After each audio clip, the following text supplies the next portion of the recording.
Matthieu chapitre 11 et à partir du verset 7.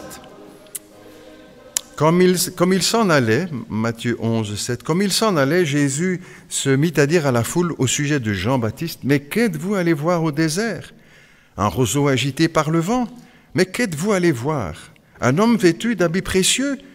Voici ceux qui portent des habits précieux sont dans les maisons des rois. Qu'êtes-vous donc allé voir? Un prophète? Oui, je vous le dis, et plus qu'un prophète. Car c'est celui dont il est écrit, « Voici, j'envoie mon messager devant ta face pour préparer ton chemin devant toi. » Jusque-là, notre lecture, si vous le voulez bien, encore pour ce matin. Jésus a fait l'éloge de Jean-Baptiste. Il l'a présenté d'une manière toute particulière, en raison de son ministère et de l'importance de ce qu'il allait faire en annonçant le Seigneur Jésus. Mais avant de présenter le Jean-Baptiste, la Bible parle aussi de ses parents.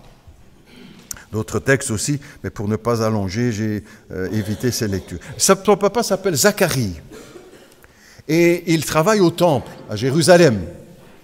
Il est sacrificateur, donc il est consacré au service de Dieu. On dirait aujourd'hui, il est pasteur, voilà, en simplifiant bien sûr. Son épouse c'est Élisabeth. Et épouse fidèle, bien sûr, ce sont des gens de grande piété, les parents de Jean-Baptiste. La Bible nous les présente comme ça. Ils aiment Dieu et ils obéissent à Dieu. Les deux vont de pair. Si on aime Dieu, on obéit à Dieu. Ce sont en quelque sorte des croyants pratiquants. On dit beaucoup dans notre pays, on parle beaucoup de croyants non pratiquants. J'ai lu ici il y a quelque temps en parlant de celui qui nous a quittés il y a quelques jours, là, qu'il disait « Je suis croyant mais non pratiquant ». Plaise à Dieu qu'il ait pu changer avant de quitter cette terre. En effet, lui-même pratiquait plus et surtout la drogue, l'alcool, l'adultère, l'endettement. C'est lui qui le dit, donc je ne salis personne, mais il l'a dit aux journalistes qu'il interviewait et les reportages qu'on a pu voir. Jean-Baptiste et ses parents sont croyants et pratiquants. C'est à cela que nous sommes appelés, de vivre notre foi, d'obéir à la parole de Dieu. C'est cela, vivre sa foi. Non pas même dans le sens de pratiquer. Pratiquer, c'est pas brûler des cierges, faire de pèlerinage ou encore porter une croix en médaille à son cou. C'est plus que cela. C'est obéir à la parole de Dieu. C'est vivre notre foi. Les parents de Jean-Baptiste sont croyants, pratiquants, et ils obéissent à la parole du Seigneur. Toutefois, malgré leur obéissance, malgré leur fidélité à Dieu, ils rencontrent des problèmes dans leur couple. Parce qu'il n'y a pas d'enfants. Il n'y a pas d'enfants. Ils attendent, ils prient, ils demandent, et il n'y a pas d'enfants. Pour chacun de nous aussi, cela peut se transposer en disant que tout en étant fidèle au Seigneur et attaché à Jésus-Christ, parfois il y a des choses dans la vie qui ne vont pas comme on le voudrait. Et ce n'est pas parce qu'on est chrétien, croyant, fidèle, et que tout va s'arranger, et que tout va nous être donné. Et peut-être certains parmi nous, dans cette situation, aujourd'hui, tout en étant attachés au Seigneur, à sa parole, etc., attendent certaines réponses à leurs prières. Des prières qui brûlent leur cœur, comme pour les parents de Jean-Baptiste. Seigneur, nous te supplions, accorde-nous un enfant. Pour d'autres, c'est d'autres demandes qui sont faites, certains qui cherchent un emploi, et ça ne vient pas, on attend, pourtant on est au Seigneur, on fait ce qu'il faut. Et d'autres qui souhaitent fonder un foyer et qui, on ne voit pas les choses bouger, on ne rencontre pas encore celle qu'on voudrait épouser, on ne rencontre pas celui qu'on aimerait épouser. Parfois des peines et des attentes douloureuses dans les familles, là même où on aime le Seigneur. Et puis à un certain moment, toutefois, le texte nous donne peut-être une des phrases les plus belles dans l'Écriture. Cette parole vient aux oreilles de Zacharie. Ta prière a été exaucée. Ta prière a été exaucée. Et cela doit tous nous encourager, même si aujourd'hui ce n'est pas encore exaucé. Peut-être que demain, ce sera fait. Peut-être que demain, après-demain, dans 15 jours, une semaine, les choses seront... Notre prière sera exaucée. On ne doit pas baisser les bras. On doit persévérer aussi. parce qu'un jour, cette parole nous sera accordée, ta prière est exaucée. La mission de Jean-Baptiste, le Fils qui va venir, la mission, c'est, il est envoyé par Dieu pour préparer le chemin du Seigneur, pour préparer la venue du Messie, pour préparer les cœurs. Et qu'est-ce qu'il fait? Il prêche la repentance, la reconnaissance de nos péchés. J'ai lu ici dans un périodique d'une des églises de Bruxelles le titre d'un article qui disait ceci: « La repentance n'est plus tendance ». Vous comprenez ce que ça veut dire? C'est vrai, la repentance n'est plus tendance aujourd'hui au XXIe siècle, mais elle ne l'a jamais été.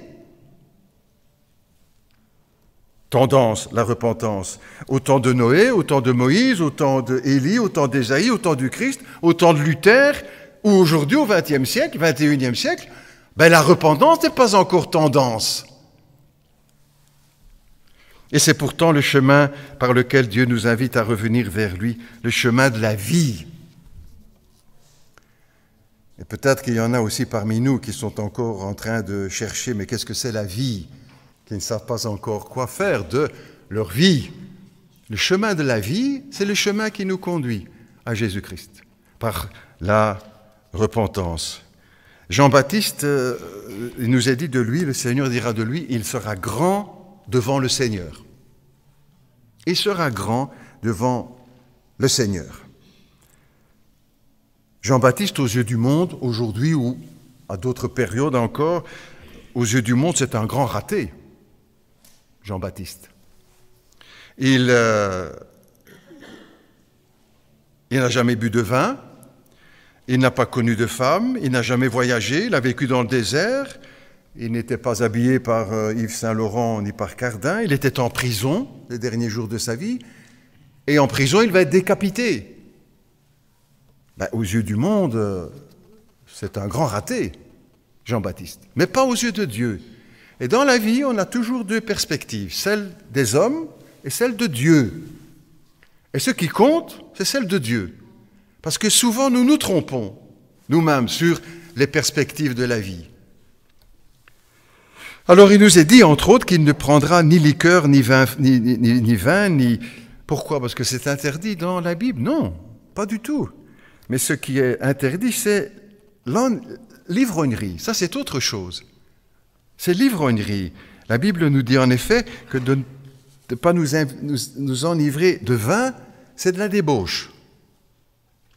Mais plutôt d'être rempli du Saint-Esprit. Et ici, Jean-Baptiste, son abstinence volontaire, c'est par consécration au Seigneur. C'est un choix libre. Personne ne peut vous l'imposer. Je n'ai jamais imposé à personne, dire vous ne pourrez pas, vous ne pourrez pas boire de ci, de là. Non, c'est un choix, parce qu'il a choisi d'être consacré au Seigneur. Et puis il nous est dit aussi de lui, Jean-Baptiste, il sera rempli du Saint-Esprit. Et peut-être que certains, à la lecture des textes, ont dit sûrement que le pasteur, ça ne va pas en parler, parce qu'on nous fait une fausse réputation en faisant croire que nous sommes un peu frileux pour les questions qui concernent le Saint-Esprit. Pas du tout. Pas du tout. Pas du tout. C'est une fausse réputation. Tout ce qui est de l'Esprit de Dieu, nous le prenons à bras étendus. En quelque sorte pour dire oui, oui, oui à l'Esprit Saint. Ce serait une folie de vouloir choisir et décider autrement. Sans le Saint-Esprit, l'œuvre de Dieu ne s'accomplit pas.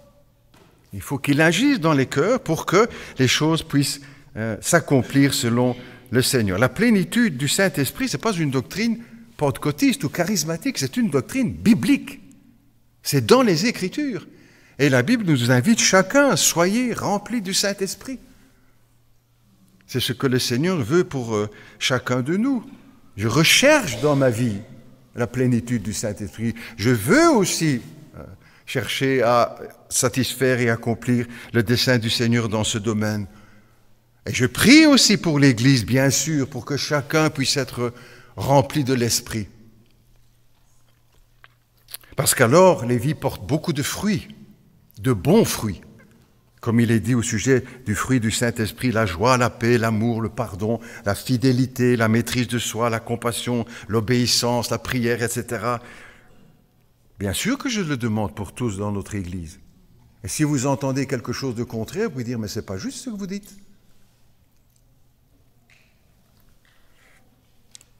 Parce que le chrétien rempli de l'Esprit Saint est un chrétien qui obéit à la parole de Dieu. Le chrétien rempli de l'Esprit Saint, c'est quelqu'un qui grandit dans la foi. Le chrétien rempli du Saint-Esprit, c'est quelqu'un qui se détourne du mal. Le chrétien rempli du Saint-Esprit, c'est quelqu'un qui veut la victoire sur la tentation, qui veut être fidèle à son épouse, fidèle à son mari, qui veut être sérieux, honnête au boulot, qui sera généreux dans ses offrandes, qui éduque bien ses enfants dans la foi, qui est dévoué dans l'Église. C'est ça aussi, tout ça, la plénitude du Saint-Esprit. Bien sûr que nous le demandons, que nous le souhaitons et que nous prions pour cela. Rebelote en quelque sorte, oui, oui, oui, à l'Esprit de Dieu, agissant dans nos vies et à cette plénitude de l'Esprit Saint. Ensuite, il nous est dit aussi qu'il marchera, Élie, le prophète, il marchera devant Dieu, Jean-Baptiste, avec l'esprit et la puissance d'Élie, pour ramener le cœur des pères vers les enfants, les rebelles à la sagesse et préparer un peuple bien disposé. Pour ramener le cœur des pères vers les enfants. Et nous avons bien lu. Ce n'est pas de ramener le cœur des fils vers les pères. On pourrait dire, c'est les enfants qui doivent faire la démarche, qui doivent agir comme ça. Mais non, ici, selon la parole, l'action de Dieu, elle se porte vers les pères, vers les parents, pour ramener le cœur des pères vers les enfants. Pourquoi? Parce que souvent, et on peut le constater, on l'entend autour de nous, les pères se désintéressent de l'éducation de leurs enfants ou des enfants. Pas tous, bien sûr, mais c'est quand même une tendance assez forte.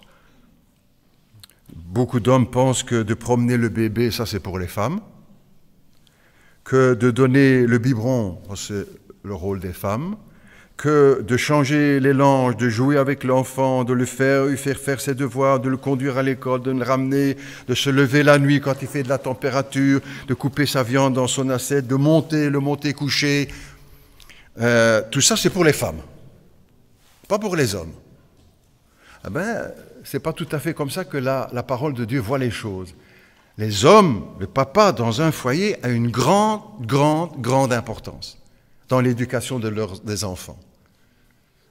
Et c'est pourquoi le texte parle ici des pères, pour que leur cœur soit ramené auprès de leur fils.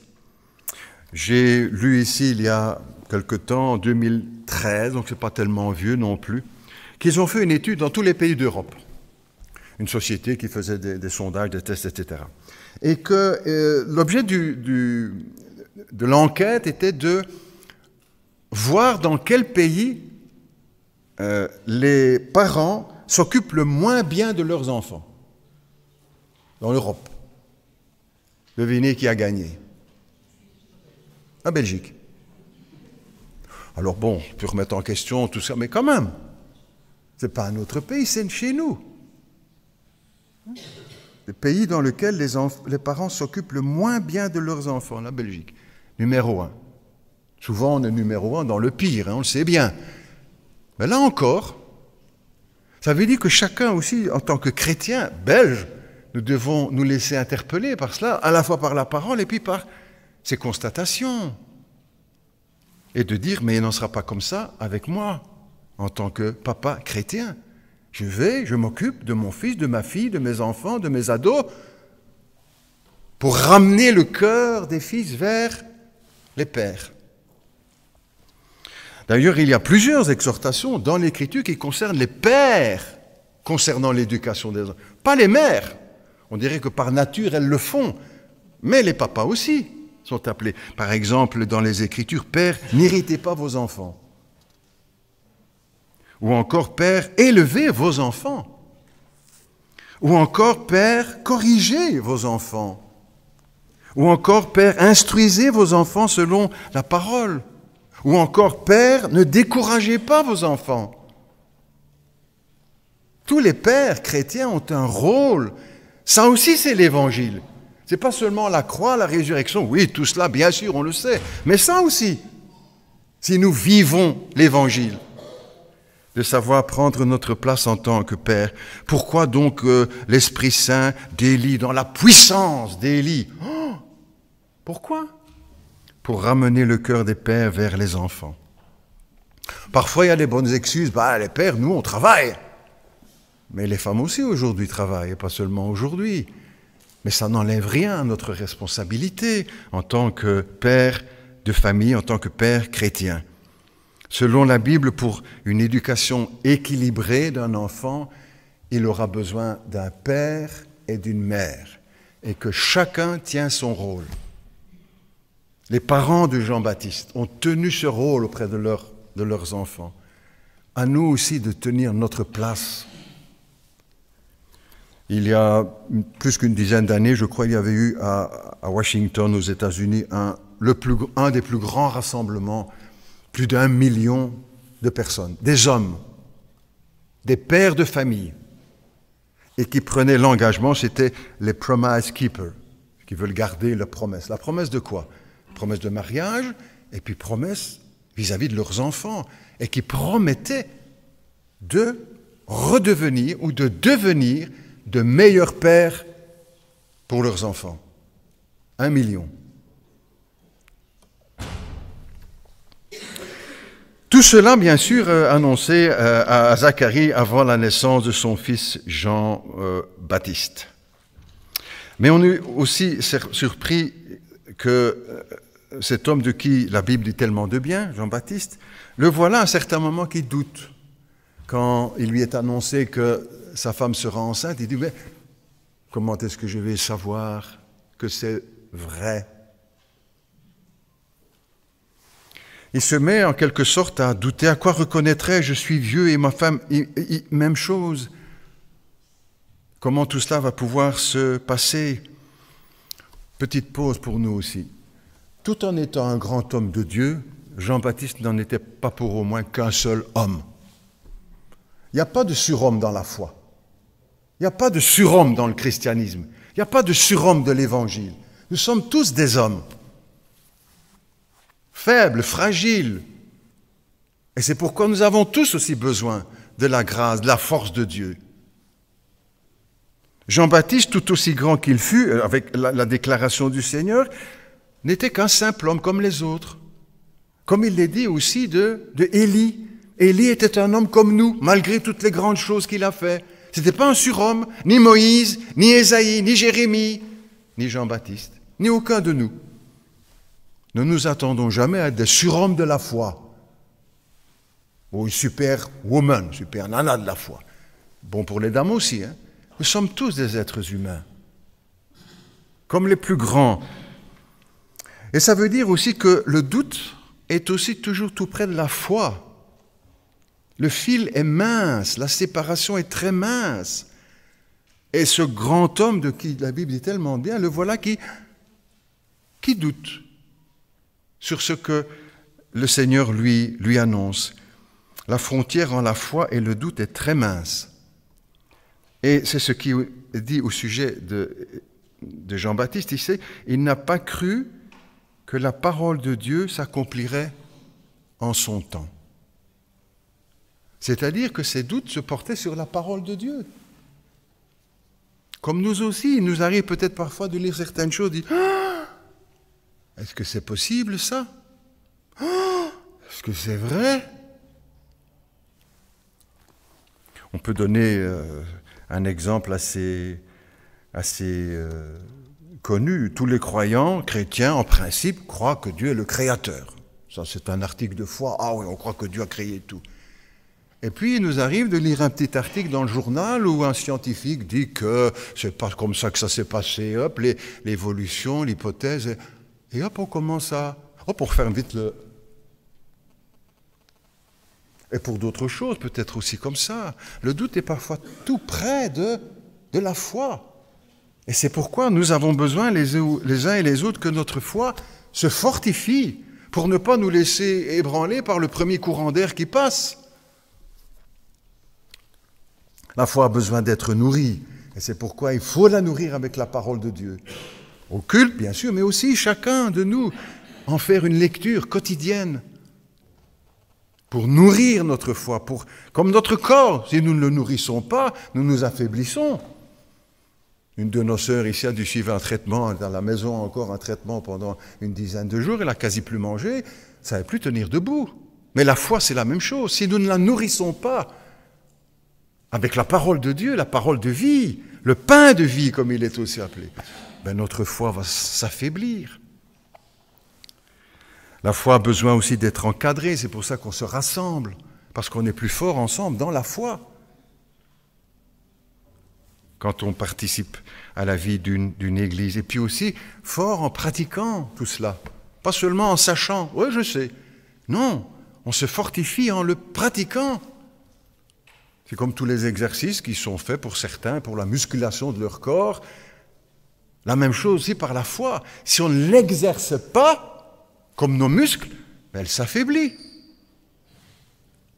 Et les muscles de la foi dépérissent également. L'importance de nourrir donc cette foi avec la parole de Dieu. Des parents exemplaires donc, Élisabeth et Zacharie, malgré les faiblesses. Des parents, des croyants pratiquants, comme on l'a vu, sincères, obéissants. Un fils à qui il lui sera confié une mission, préparer le chemin du Seigneur.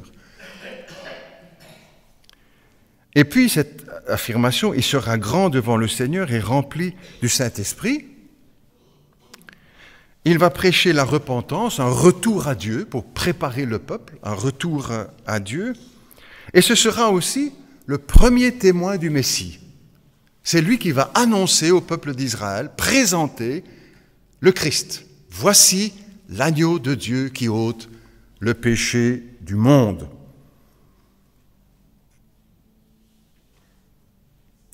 Aujourd'hui, ce message est répandu dans le monde entier. Il y a des millions, des dizaines de millions de chrétiens, de chrétiennes dans le monde entier qui ont reconnu en Jésus l'agneau de Dieu qui ôte le péché du monde.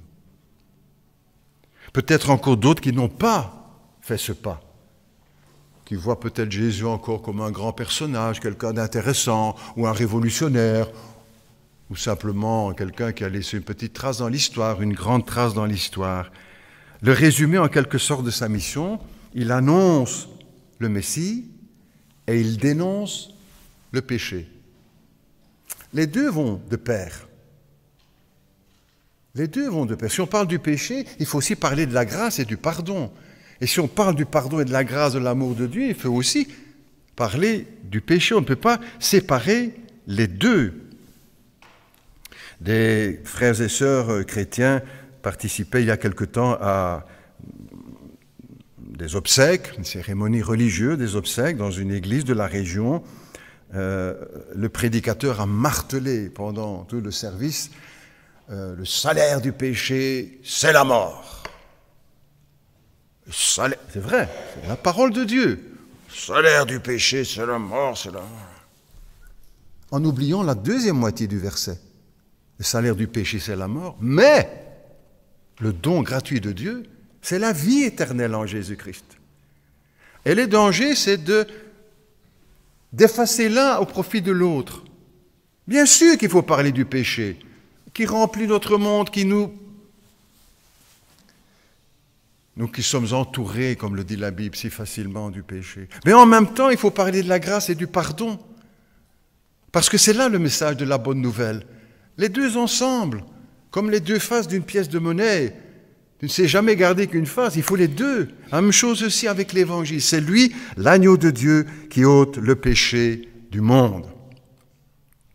À nous aussi, chacun de nous dans notre témoignage, de bien être attentif, et pour le pasteur aussi dans sa prédication, de bien tenir l'équilibre entre les deux.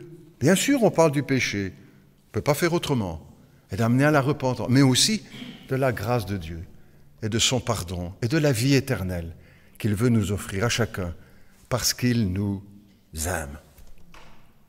Dieu a tant aimé le monde qu'il a donné son Fils unique, afin que quiconque croit en lui ne périsse point, mais qu'il ait la vie éternelle. Voici l'agneau de Dieu qui ôte le péché du monde. Peut-être certains, plusieurs parmi nous qui suivront le culte sur Internet, sont déjà Jésus-Christ et ont accueilli le Messie comme l'agneau de Dieu qui a été offert à Golgotha pour nos péchés. Peut-être quelqu'un n'a pas encore fait le choix, un jeune, un moins jeune, un couple, un papy, une mamie. Peut-être encore aujourd'hui, à la veille ou quelques jours avant les fêtes de Noël, peut-être de reconsidérer notre position, où nous en sommes devant Dieu et devant l'agneau de Dieu qui ôte le péché du monde. Nous prions ensemble, si vous le voulez.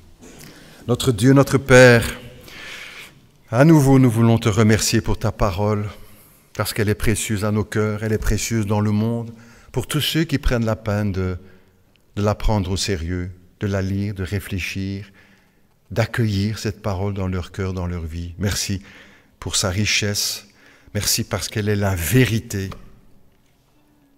Nous voulons te prier, Père Céleste, pour que cette parole nourrisse notre foi, pour nous garder sur le chemin de la fidélité, de la vie chrétienne, chacun de nous, et tous ensemble. Nous prions pour que tu nous accordes aussi de regarder aux choses comme toi tu les vois. Pas ce qui est grand aux yeux du monde, mais ce qui est grand aux yeux de Dieu. Et que notre cœur se laisse attirer par ces choses qui sont précieuses aux yeux de Dieu. Même si nous ne laissons pas de traces dans l'histoire de l'humanité, de notre ville, de notre Église, mais grand aux yeux de Dieu. Nous prions pour que nous puissions aussi rester fidèles à ce message de la bonne nouvelle. Chacun en tant que chrétien, individuellement, moi-même aussi en tant que pasteur, et tous ensemble en tant qu'Église, pour annoncer ce beau message de l'agneau de Dieu qui ôte le péché du monde, sans gommer, sans effacer, sans affaiblir tout ce que la Bible dit au sujet du mal dans le monde, du péché ou dans nos vies, et sans oublier non plus d'annoncer la bonne nouvelle de Jésus-Christ, qui ôte le péché de nos vies, qui veut nous transformer et nous libérer de ce fardeau du péché. Père Céleste, merci pour tous ceux qui ont accueilli ce message et qui ont été transformés pardonnés et transformés. Et Seigneur, ce matin encore, pour ma part, je te remercie pour ce que tu as fait dans ma vie, pour le pardon et la transformation, dans la grâce de Dieu. C'est en son nom, Père Céleste, que nous te prions. Amen. Amen.